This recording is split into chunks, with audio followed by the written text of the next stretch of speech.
Señoras y caballeros, me llamo Sara. Nací en Aldab, en Egipto. Era una buena estudiante, una buena chica. Pertenecía a una de las minorías de Egipto.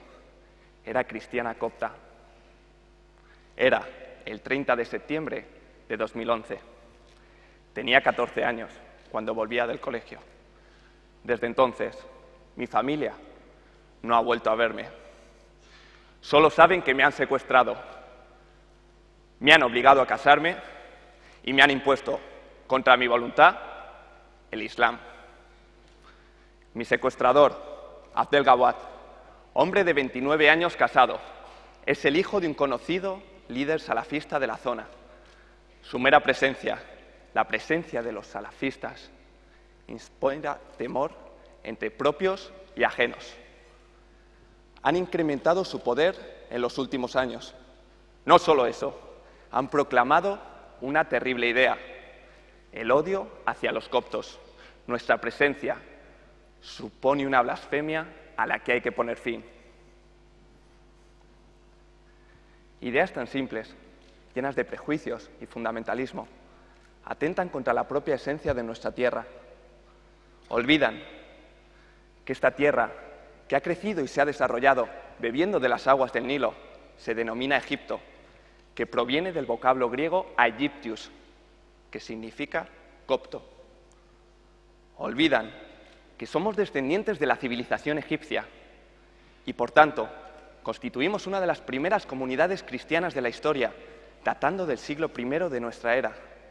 Y olvidan, sobre todo, que hemos convivido en paz, armonía y fraternidad 13 siglos, cristianos y musulmanes. Reflejo de ello es la simbiosis de la sociedad egipcia.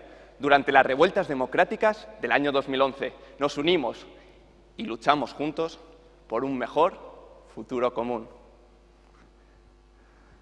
Sin embargo, los episodios de intolerancia religiosa se han repetido a lo largo de la historia, hasta convertirnos en la minoría que somos en la actualidad. Desde la transición, revivimos nuestros peores momentos de temor, opresión y exilio. La inestabilidad, la falta de un horizonte claro, recorre las venas del cuerpo egipcio. Hemos sido señalados por quienes tienen el odio como fuente de vida, como el órgano enfermo, origen de todos los males que nos aquejan. Su prescripción es sencilla: extirparnos de la sociedad. Así, hemos devenido el chivo expiatorio. Ataques contra nuestra vida, contra nuestra libertad, contra nuestra integridad física e intelectual, contra nuestras iglesias, contra nuestros hogares, se han convertido en nuestro día a día. El Estado, el sistema inmunológico, alega estar atendiendo otras enfermedades más importantes y nos abandona a nuestra suerte. Solo así se explica que en los últimos 3 años más de 500 niñas hayan sufrido la misma suerte. Mi suerte. Me secuestraron, me obligaron a casarme, me obligaron a cambiar mi religión y me apartaron de mi familia. Mi padre, venciendo la presión social, denunció mi caso ante las autoridades. Al poco, recibió una llamada: no volverás a ver a tu hija. El temor, el miedo, se apoderó de mi familia. Al poco, mi familia conoció mi suerte. El Consejo Nacional para la Mujer denunció mi caso y el fiscal emitió una orden de arresto contra mi secuestrador. Una gota de esperanza se derramó sobre mi familia, presa del desasosiego. Pero fue una ilusión. Las autoridades desobedecieron la orden de arresto y el Estado egipcio no ha hecho nada desde entonces por investigar mi suerte. El Frente Salafista emitió un comunicado afirmando que era suficientemente madura para adoptar responsabilidades. Soy, según ellos, suficientemente madura para forzarme al matrimonio, suficientemente madura para cambiar mi religión, suficientemente madura para privarme de mi libertad.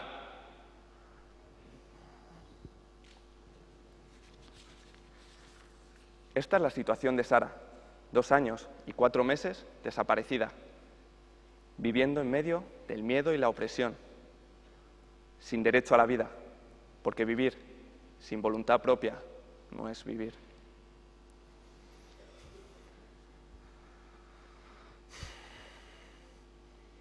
¿Existe algo peor que perder a un hijo? ¿Qué instrumentos asisten a Sara? ¿Qué obligaciones tiene el Estado egipcio? En primer lugar, el ius cogens prohíbe las desapariciones forzosas e impone a los Estados la obligación de actuar, investigar y poner fin a las mismas. La inacción del Estado genera un sentimiento de impunidad que perpetúa el problema y aumenta el sentimiento de temor entre las comunidades afectadas. Muchas familias no dejan a sus hijas ir a la escuela y muchas de ellas han abandonado Egipto.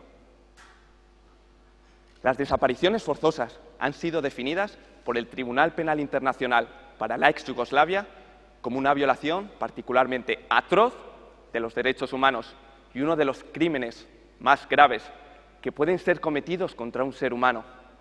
Violan el derecho a la libertad y a la seguridad, violan el derecho a la vida y violan el derecho a la integridad física e intelectual. Uno de los indicios de que tales actos constituyen un crimen de lesa humanidad es la existencia de un plan o sistema. Y los salafistas tienen un plan claro: expulsar a los coptos de Egipto, entre otros medios, mediante los secuestros, matrimonios y conversiones forzosas de niñas coptas, y 500 casos en los últimos 3 años, caracterizados por la inacción del Estado egipcio, parecen reflejar su aquiescencia ante tal situación y su sistematización. Tal es la perversidad a la que puede llegar el ser humano. Cuesta creer en la existencia de un plan tan maquiavélico y retorcido, pero lo hay, y está teniendo lugar hoy en día. Al igual que tuvo lugar hace 70 años en Alemania, desembocando en la destrucción de Europa y de esta hermosa ciudad en la que hoy nos reunimos. Decreto Noche y Niebla del régimen nazi, año 1941. Un objetivo claro: paralizar las actividades de la resistencia, sembrando en temor entre las víctimas, los familiares y las comunidades afectadas. Más de 7.000 personas sufrieron esta suerte. Pero Egipto no reconoce los 2 instrumentos internacionales que criminalizan las desapariciones forzosas: la Convención Internacional para la Protección de todas las personas contra las desapariciones forzosas y el Estatuto de Roma, que crea la Corte Penal Internacional. Díganme, ¿hasta cuándo vamos a permitir que acciones tan crueles queden impunes? Que la mera alegación de la soberanía nacional baste para que los responsables escapen de la acción de la justicia. Mientras que siga el sistema internacional actual, no nos queda otra opción que reivindicar tales actos ante todas las instancias posibles y denunciar la gravedad de su impunidad y luchar por el establecimiento de un sistema jurisdiccional penal mundial, al menos para casos tan graves. En segundo lugar, la Convención contra la Tortura y otros tratos o penas crueles, inhumanas o degradantes, puesto que las desapariciones forzosas generan un sufrimiento en el ser humano que constituye, cuanto menos, tratos o penas crueles, inhumanas y, sobre todo, degradantes. En tercer lugar, la Convención sobre los Derechos del Niño, que impone a los Estados la obligación de impedir que los niños sean apartados de sus padres contra su voluntad y de impedir su secuestro. Reconoce la libertad religiosa del menor y el derecho a practicar su religión en el marco de las minorías. En cuarto lugar, la Carta Africana de los Derechos Humanos y de los Pueblos, que establece en su artículo 6 que todo individuo tendrá derecho a la libertad y a la seguridad de su persona. Nadie podrá ser privado de su libertad más que por las causas y condiciones previamente establecidas por la ley.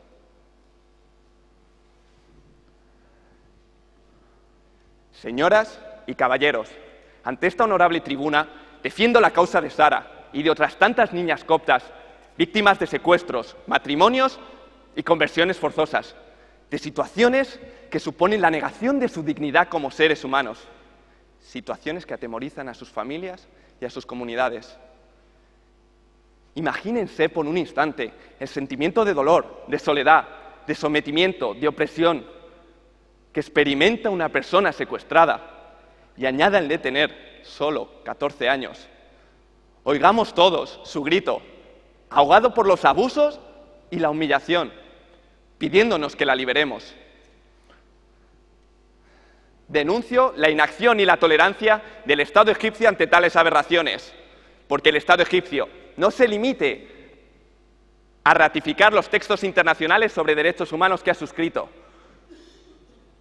sino que los respete y los cumpla, porque el Estado egipcio actúe de una vez y lleve a los autores y promotores de tales actos ante la justicia, única manera de ponerles fin, por el establecimiento de mecanismos internacionales de control y sanción de los textos internacionales sobre derechos humanos, porque Egipto salga de las arenas movedizas de la intolerancia y abrace con firmeza el sólido cimiento de los derechos humanos y uno de sus valores fundamentales, la fraternidad.